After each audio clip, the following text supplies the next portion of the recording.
coronarias. Signos que la coronaria derecha da origen a la descendente posterior. Y los infartos inferiores se ven en D2, D3 y ABF en el electrocardiograma. Y la oclusión de la coronaria derecha, D2, D3 y ABF. Manifestaciones vagales.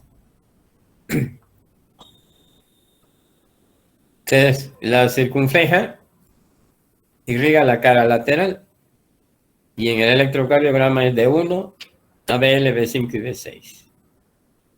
Y la descendente anterior nos da los infartos anteroseptales de B1 a B4.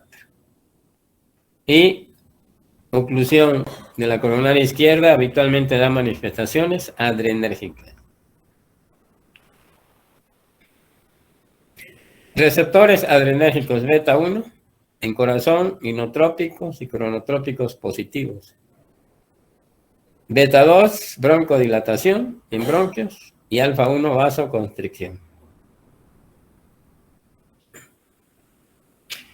Bueno, nos interesa ver, fíjense bien, en forma muy rápida las presiones dentro de las cavidades cardíacas. Todos sabemos que la aorta tiene una presión de 120/80, promedio de 95. La misma presión de la aorta tiene que tener el ventrículo izquierdo, por lo tanto tiene 120. Y la diastólica es 8. La arteria pulmonar tiene una presión de 25/10 con promedio de 15. Necesita igual tener la misma presión sistólica que el ventrículo derecho, 25. Y la diastólica son bajas, por lo tanto, las presiones diastólicas de los ventrículos son muy bajas. Y la diferencia entre el ventrículo izquierdo, que tiene una presión sistólica de 120, y la del ventrículo derecho, 25. Este esquema lo estamos viendo por lo siguiente. Cuando veamos cardiopatía isquémica, vamos a ver que en ocasiones el conducto arterioso, que en la edad fetal se comunica en la aorta, con la pulmonar, en el momento del nacimiento se cierra. Pero en ocasiones permanece abierto y entonces hay un defecto que se llama, hay unos que le llaman solo ductus abierto o conducto arterioso persistente. Entonces, ¿qué sucede aquí? ¿Cómo va a ser? Fíjense bien. La presión sistólica es de 120 y la sistólica, sistólica de aorta 120, pulmonar 25. Cuando está abierto va a pasar sangre por presiones de la aorta a la pulmonar, es lógico, de 120 a 25. Y la diastólica también toda la sístole, porque fíjense, tiene 8, 10. Entonces, el soplo del conducto arterioso persistente o solo ductus es un soplo, toda la sístole y toda la diástole. ¿Cómo le podemos llamar? ¿Alguien recuerda? Un soplo que dura toda la sístole y toda la diástole. ¿Cómo le llamarían ustedes?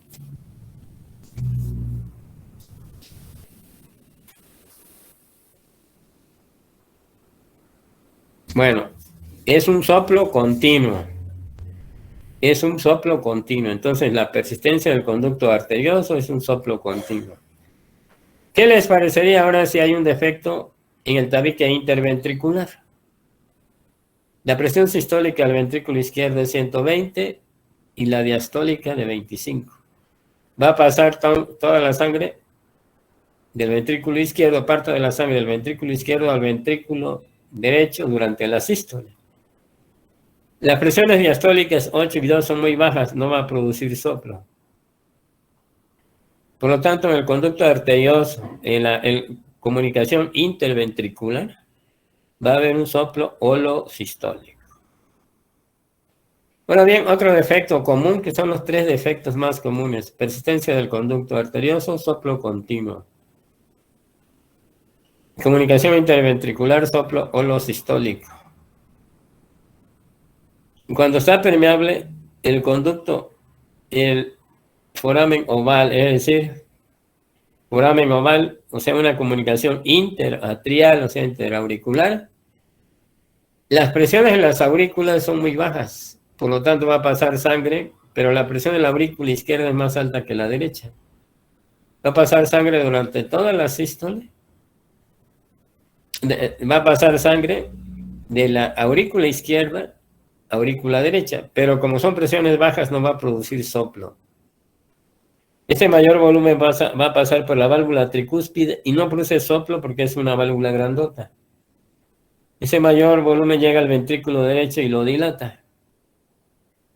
Y habitualmente dilata el sistema de conducción por estar dilatada la cavidad. Y por lo tanto hay desdoblamiento del segundo ruido. Ese mayor volumen tiene que pasar por la válvula pulmonar. Y como es más pequeña, vibran los velos de la válvula. Entonces nos va a dar un soplo sistólico en foco pulmonar.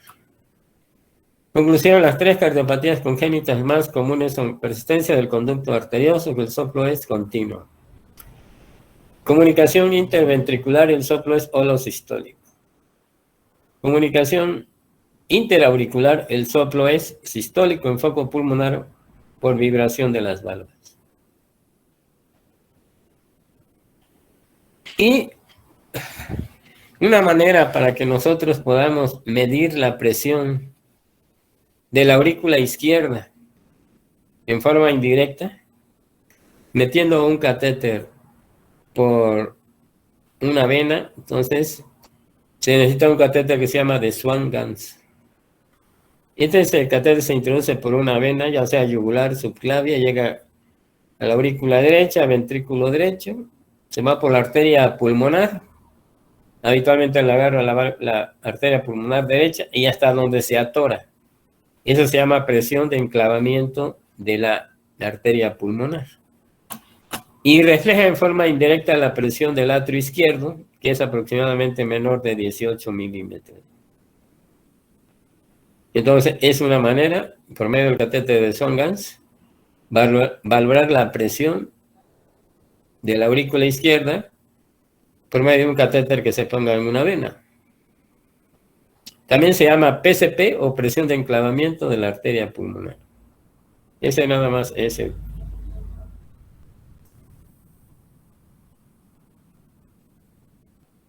Con esto terminamos la anatomía. ¿Alguna pregunta sobre anatomía, los aspectos que vimos?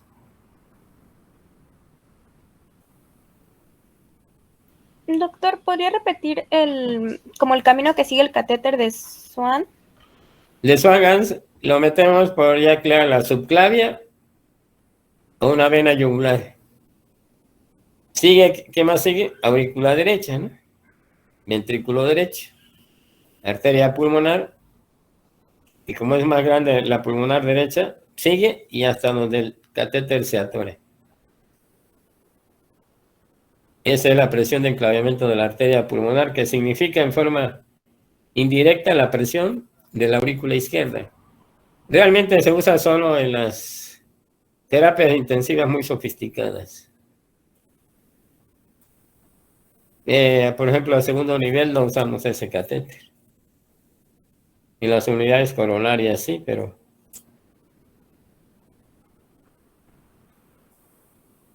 es nada más para conocer, porque vamos a ver después, cuando hablemos de infarto del miocardio, clasificación de Forrester, que habla de la presión capilar pulmonar.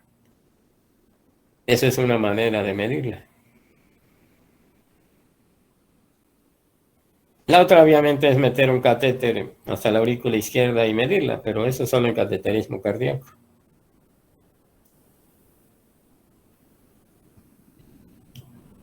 Entonces vamos a ver. Un infarto lateral, ¿en qué derivaciones lo vamos a ver? ¿En qué derivaciones del electro?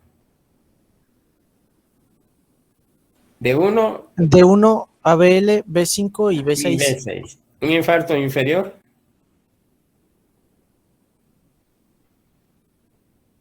De 2. De 2, de 3 3 y AB. A ver, un infarto anteroseptal. De B1 a B4. B1 a 4. Acuérdense, hay otros que dicen B1 a B3 y cuando llega hasta B4 llaman anteroapical. Anteroapical. Pero al final de cuentas son minucias que no tienen importancia, significa que se ocluyó la arteria descendente anterior, un poquito más o menos. Y anterior es extenso, es cuando llega de B1 a B6, de 1 y a BL. Y otros le llaman anterolateral. Bueno, cualquiera de las dos opciones son buenas. Ahora vamos a ver parámetros que nos van a servir nada más para recordar los parámetros, gasto cardíaco, etc. Voy a cambiar la presentación.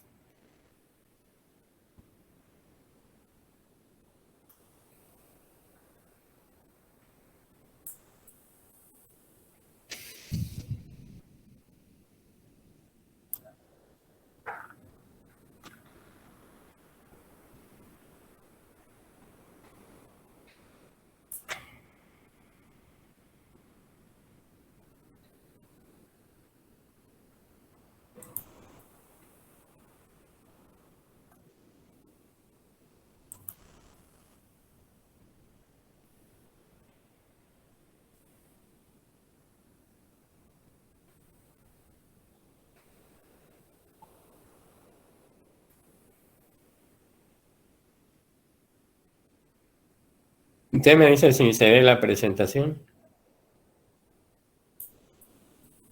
Ya se ve. Los parámetros que vamos a ver ahorita es para recordarlos. Cuando veamos la patología, no, ya sabemos de qué se trata.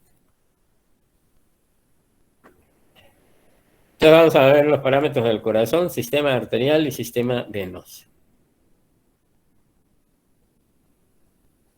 El primero que tenemos que recordar es que es gasto cardíaco. La podemos definir como la cantidad de sangre que sale del corazón en un minuto. Por lo tanto, el gasto cardíaco es igual al gasto sistólico por frecuencia cardíaca. Normal, fíjense bien que en cardiología decimos de 4 a 8 litros por minuto en reposo. Esto es lo normal del gasto cardíaco. A veces nos enseñaron en la escuela que 5 litros o 7 litros es de 4 a 8 litros por minuto. Recordar que todos los parámetros que vamos a mencionar son los que están en el libro del Guadalajara. Y en la mayoría de los libros, pero alguna otra literatura puede cambiar un poquito, pero estará dentro de estos límites. Gasto cardíaco es igual al gasto sistólico por frecuencia cardíaca, 4 a 8 litros por minuto. El gasto sistólico, pues es la cantidad de sangre en el corazón cada latido, de 60 a 100 mililitros. El otro parámetro que nos interesa es índice cardíaco. ¿Qué es índice cardíaco? La cantidad de sangre que sale del corazón por minuto en relación a la superficie corporal. Mayor de 2.8 litros metros cuadrados por minuto. Otra literatura dice 3 litros, y otros 2.6. Pero ya les comenté, es el parámetro del Guadalajara. Mayor de 2.8 litros metro cuadrado por minuto. Entonces, el índice cardíaco entonces es el gasto cardíaco entre la superficie corporal total. Y este que vamos a mencionar ahorita, fracción de expulsión. También muchos autores llaman fracción de eyección. Pero en cardiología mexicana está bien dicho fracción de expulsión. Pero fracción de eyección también es correcta. Fíjense bien, es el porcentaje de sangre que sale del corazón en relación con el volumen diastólico. De toda la cantidad que le llega a ese ventrículo, ¿cuánto expulsa? Expulsa el 60%. La fracción de expulsión es un parámetro de que debemos de saber bien, porque es el mejor parámetro para valorar insuficiencia cardíaca. Si me dicen que el cateterismo cardíaco o el ecocardiograma muestra una fracción de expulsión de 40% o menos, Ese paciente tiene insuficiencia cardíaca nada más con ese parámetro. Es lógico, de toda esa cantidad de sangre que le llega, solo ese porcentaje puede expulsar. Entonces, fracción de expulsión o fracción de eyección, como ustedes quieran, pero en español es de expulsión, pero también aceptado fracción de eyección. Es el porcentaje de sangre que sale del corazón en relación con el volumen diastólico, mayor del 60%. ¿Para qué nos sirve todo esto, saber estos parámetros? Bueno, el gasto cardíaco fue descrito por el principio de Fick. Otros llaman ecuación de Fick. Nos dice que el gasto cardíaco se puede calcular conociendo el consumo de oxígeno en un minuto dividido entre la diferencia arteriovenosa. Entonces, Fick lo describió de esa manera y había que tomar una prueba de función respiratoria para saber el consumo de oxígeno en un minuto. Después sacar sangre de una vena central y de una arteria. Pero actualmente ya las computadoras que meten el catéter de Swan-Ganz, que habían comentado también, calcula el gasto cardíaco. También se puede calcular por el eco. Es un principio de dilución. Se utiliza obviamente para los pacientes graves, para estudios hemodinámicos, investigación farmacológica, etc. Y ahora vamos a ver, entonces quedamos 3. Gasto cardíaco es gasto sistólico por frecuencia cardíaca, 4,8 litros por minuto. Índice cardíaco, gasto cardíaco entre la superficie corporal total, 2,8 litros metro cuadrado minuto. Fracción de expulsión, porcentaje de sangre que sale del corazón en relación con el volumen diastólico, 60%. Eso es lo más importante. Ahora nos vamos a las arterias. En las arterias tenemos que conocer los siguientes parámetros. Resistencias pulmonares y resistencias periféricas. Y es común que en la clínica digamos que mi paciente tiene aumentadas las resistencias, pero a veces se nos olvida qué es eso. Resistencia es la fuerza que se opone a la presión de flujo. Fuerza que se opone a la presión de flujo. Inversamente proporcional. La resistencia es inversamente proporcional al flujo. Quiere decir que si aumentan las resistencias, el flujo disminuye. Y si disminuyen las resistencias, el flujo aumenta. Esto está determinado por el diámetro de las arteriolas. Vamos a suponer, si la arteriola disminuye, existe una vasoconstricción de la arteriola se está cerrando, por lo tanto está aumentando la resistencia. Y como la luz del vaso es más pequeña, el flujo disminuye. Si la arteriola se dilata, está disminuyendo la resistencia y por lo tanto su diámetro es mayor y el flujo es mayor. Entonces, si aumenta la resistencia, disminuye el flujo. Y si disminuye la resistencia, aumenta el flujo. Nos dicen que las resistencias periféricas forman un sistema de resistencias y están en paralelo. Lo que permite cambios de flujo y resistencia sin cambiar la resistencia total. Un ejemplo. ¿Qué pasa en el ejercicio? Las resistencias musculares disminuyen y aumenta el flujo. A nivel espláncnico, aumenta la resistencia y disminuye el flujo. ¿Qué quiere decir? Que en el músculo necesita más oxígeno y nutrientes, por lo tanto, la resistencia disminuye. A nivel visceral, se cierran las arteriolas y obviamente va a disminuir el flujo. A nivel cardíaco sin cambio y por lo tanto las resistencias totales no van a cambiar.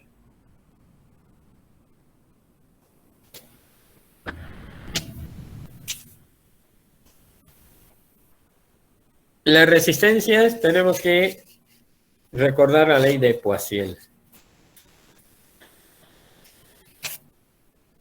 ¿Qué dice? Que la resistencia total es directamente proporcional a la presión dentro del sistema inversamente al flujo. ¿Para qué nos sirve esta ley?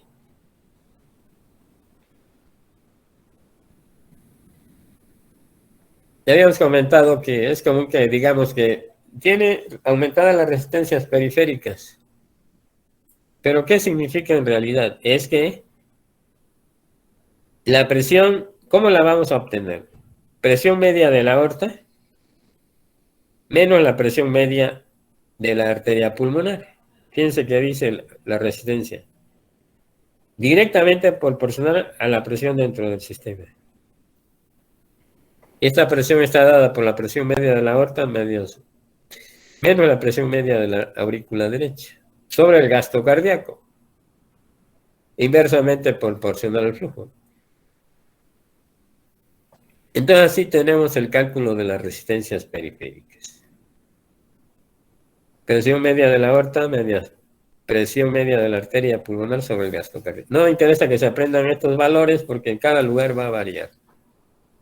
Solo entender el concepto de resistencia periférica. Y a nivel pulmonar, ¿dónde empezaría la resistencia? La presión media de la arteria pulmonar. ¿Y dónde terminaría? En la presión media menos la presión de la aurícula izquierda sobre el gasto pulmonar. Entonces tenemos dos tipos de resistencia: resistencias pulmonares y resistencias sistémicas o periféricas. Periféricas y las otras resistencias pulmonares. Ahora fíjense bien este concepto de gasto pulmonar. ¿El gasto pulmonar es igual al gasto sistémico? ¿Qué opinan ustedes? ¿Sí o no?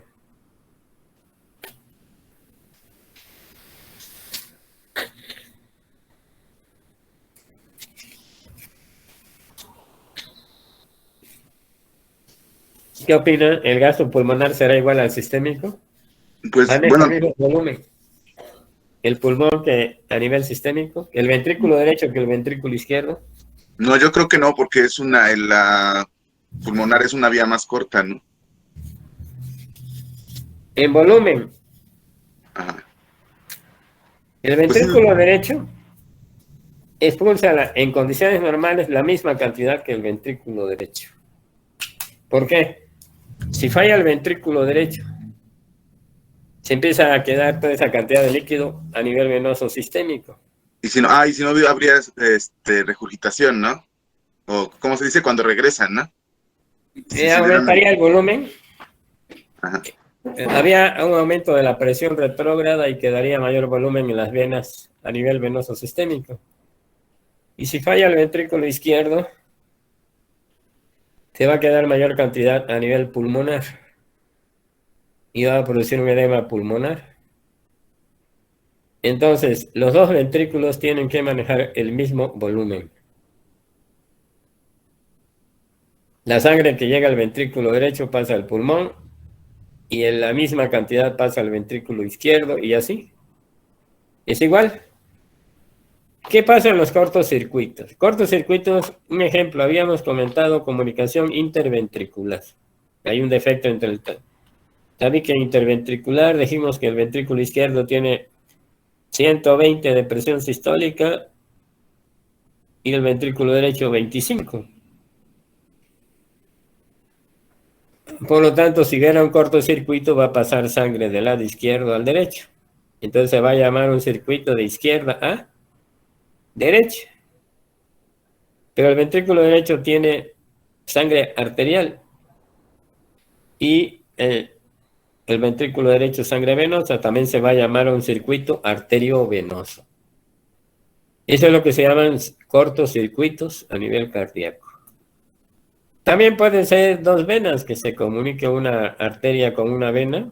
Sigue siendo, por presiones va a pasar sangre de la arteria a la vena, va a ser un circuito arteriovenoso. Como el conducto arterioso, que pasa sangre de la aorta a la pulmonar.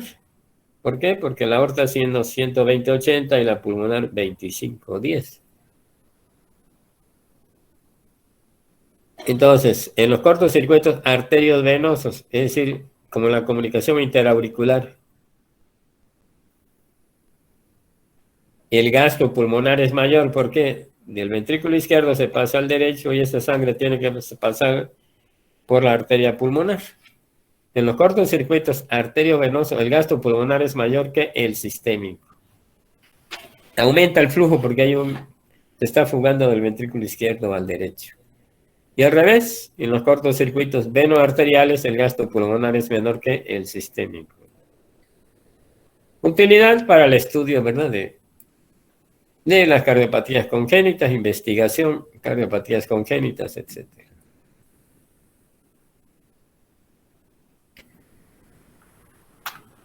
Entonces, ¿hasta dónde vamos ahorita? Resistencia es la presión que se pone a la presión de flujo, determinada por el diámetro de las arteriolas. Si aumenta la resistencia, disminuye el flujo. Y están en paralelo. ¿Para qué? Para que no cambien las resistencias totales. La ley de la resistencia es la ley de Poisson. La resistencia total es directamente proporcional a la presión dentro del sistema, inversamente proporcional al flujo. Resistencias periféricas inician, presión media de la aorta menos la presión media de la aurícula derecha sobre el gasto cardíaco.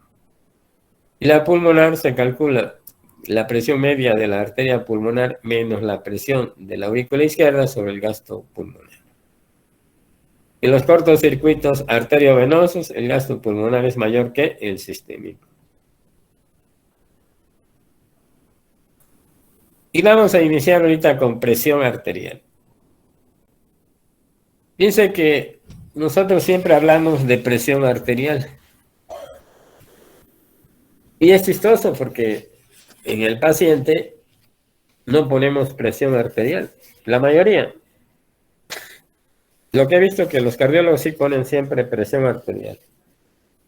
Todos los demás ponen tensión arterial. Y si vamos a leer los libros, hablan de presión arterial. Tampoco estoy diciendo que en el hospital que se use tensión arterial esté mal. Pero vamos a hablar de presión arterial.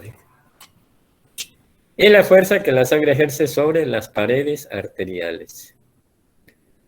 Es el concepto básico de presión arterial. Fuerza que la presión ejerce sobre las paredes arteriales.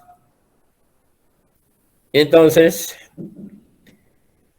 resulta que la presión es igual al gasto cardíaco por resistencias periféricas. Porque, fíjense bien, la presión, dice, la presión dentro del sistema arterial depende del flujo que pasa a través de él, o sea, el gasto cardíaco, y de la resistencia que se opone a dicho flujo. Por lo tanto, la presión es igual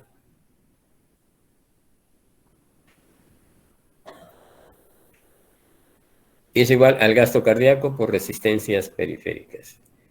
Conclusión, es decir que es la fuerza que la sangre ejerce sobre las paredes arteriales y que se puede calcular con el gasto cardíaco por resistencias periféricas. En la presión arterial, todos los factores que influyen no los vamos a repasar porque es bastante largo. Solo mencionar algunos factores, entre ellos de la distinción de la aorta, que nos interesa muchísimo. La distinción de la aorta en un joven pues no influye en nada. Pero después de 60, 70 años, sobre todo aquellos pacientes diabéticos, diabéticos, hipertensos, colesterol alto, vida sedentaria, etc., hay aortoesclerosis, esclerosa la aorta. Y sucede que la presión arterial se eleva, sobre todo la sistólica. Entonces, ¿influye en la distintibilidad de la aorta? Sí, cuando hay aortoesclerosis. La viscosidad de la sangre. Tenemos varios receptores aórticos y carotídeos que nos van a producir bradicardia y hipotensión. Vivos receptores carotídeos, receptor de baja presión de las aurículas. Influye el sistema renina-angiotensina, aldosterona, vasopresina. E influye el metabolismo del sodio, del potasio, etc. Entonces, no nos vamos a meter sobre los factores que regulan la presión arterial. Conclusión es la fuerza que la sangre ejerce sobre las paredes arteriales. Podemos calcularlo con el gasto cardíaco y resistencia periférica. Pero sí nos interesan los tres factores desde el punto de vista clínico que sostienen la presión arterial. Como una pirámide. Tenemos gasto cardíaco, resistencia periférica y volumen sanguíneo. Si cualquiera de estos tres factores cae y el paciente entra en hipoperfusión tisular, decimos que está en estado de choque. Si cae el gasto cardíaco, ¿qué tipo de choque vamos a tener? Cardiogénico. Hipovolémico. Cardiogénico. Si se pierde volumen o sangre, ¿qué tipo de choque vamos a tener? Hipovolémico. Hipovolémico hemorrágico. Y si caen las resistencias periféricas, Distributivo. distributivo. Correcto. Y solo vamos a mencionar lo siguiente ahorita. Determinantes de la presión arterial sistólica. ¿Cuál es la presión sistólica? Pues es la presión máxima desarrollada durante la expulsión de sangre, es decir, la presión más alta que encontramos en el galvanómetro. Por ahorita nos interesa saber dos determinantes, gasto sistólico y distintividad de la aorta. Si aumenta la distintibilidad de la aorta, como en la aortoesclerosis, va a haber hipertensión arterial de predominio sistólico. Y si aumenta el gasto sistólico, va a aumentar la presión sistólica.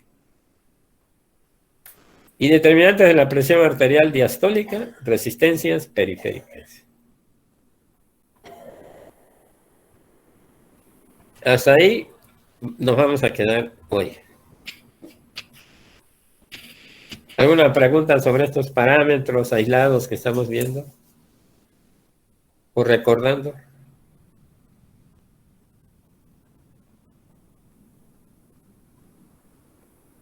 Bueno. No. Entonces, hasta No, luego. doctor, muchas gracias. Hasta mañana nos vemos. Hasta mañana, doctor. Gracias. Mañana. Hasta mañana.